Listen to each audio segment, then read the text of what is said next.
Hey, what's up, everybody? Well, I guess Mr.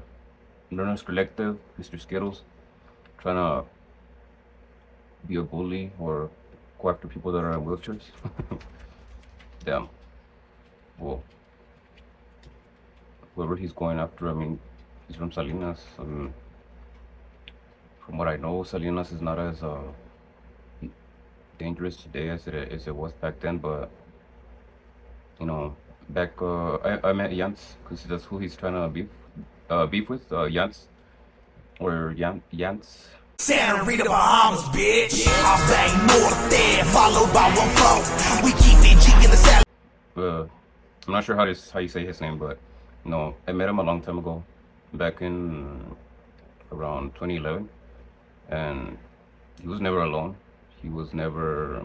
He was always with a girl or two girls, and he might be in a motorized wheelchair. He might be, um, like his hands are a little bit messed up. I'm not sure what happened to him, but from what I could remember, if it came down to it, he could defend himself. Um, Te apuntaría chueco, pero todavía te apuntaría. So that's how I remember him. So that was back then, when it was super active. When I met him, I was working at a restaurant, and you know, there was a bunch of times that Salinas was, they would get into shootouts or a lot of stuff would happen. So, Begin with two more shootings in Salinas. That is 6 in the first 5 days of the year. Late this afternoon, a gunman in a car shot at two men walking from Closter Park, hitting a 22-year-old several times. Then just 2 hours later, another attempted murder in Salinas, leaving an 18-year-old with life-threatening injuries. Action News reporter Stephanie. a couple of times, there was like sureños or norteños that would come in and like they would miss each other for like a couple of minutes. And pues we all know what would happen if they would have seen each other. Um, Back then, yeah, back then, there was a lot of parties. There was a lot of, like, there was a lot of cool parties, but they all ended up in, like, people shooting, rumble, or somebody getting jumped, or what happened a couple of times was like the whole house would like start fighting. The whole house, like from the front to the back. It happened a few times when I was over there. I'm talking about the whole house, like people fucking hitting each other, drunk people falling, tripping. The mom from the house coming out with the brooms and hitting people. Other people with pants hitting people, running. And then we would leave, and 20 minutes later, we would hear that somebody got shot. Like it was pretty bad. When I would work, I would get off around around 10, and sometimes I would have to walk home. So I got chased a couple of times when I was walking home, and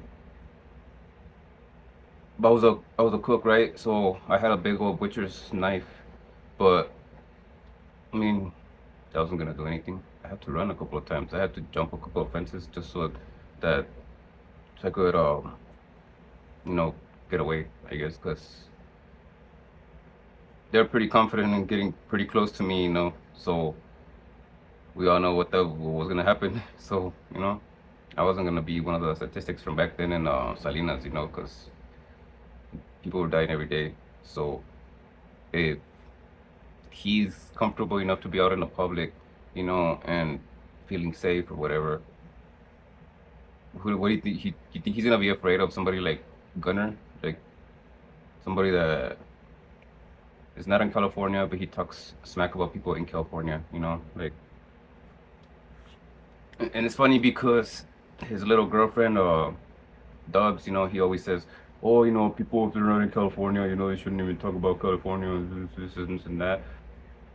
But Gunner's not in California, so they're always like contradicting each other in their things. Even Dubs contradicts himself all the time. But you know what I was saying about Gunner going after the handicapped. If he was in California, I don't think he would be talking this reckless. especially because he feels, I don't know, like because he has a good verbo, a good talk, you know, so he could talk like smack right away. So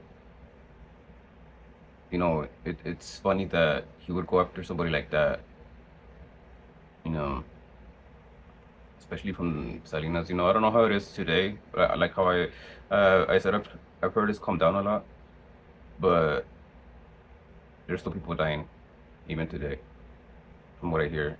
You know, so you know, Gunner should you know, pump his horse just a little bit,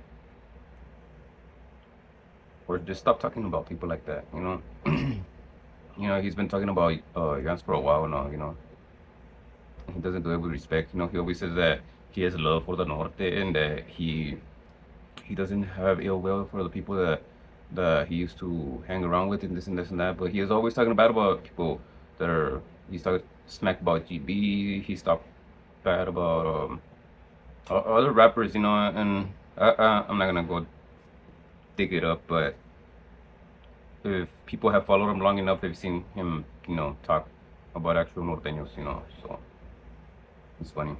It's funny that he does that, knowing that he's ran from bars because they were gonna get him. You know, like Steffi, pass me the filero or whatever.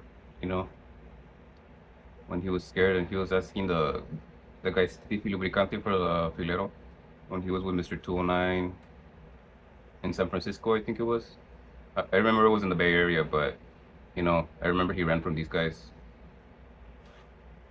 So, you know, Gunner has a track record of, you know, leaving people behind and you know, letting them have to fend for themselves, I guess. You know, and he's always saying that he's not the one, he's not the one, he's not the one, but he is the one that runs. He is the one that hides. He is the one that throws the rock and hides. You know, he's hiding from Chill, but he wants to feel brave at somebody from a wheelchair. I don't know. I'm probably not. Well, I'm not a gangster, but I'm probably not as down as him, as crazy as him, because I wouldn't want to go after a guy in a wheelchair. What am I gonna do? Call him out for a fate? Or anyways, have a good day, people.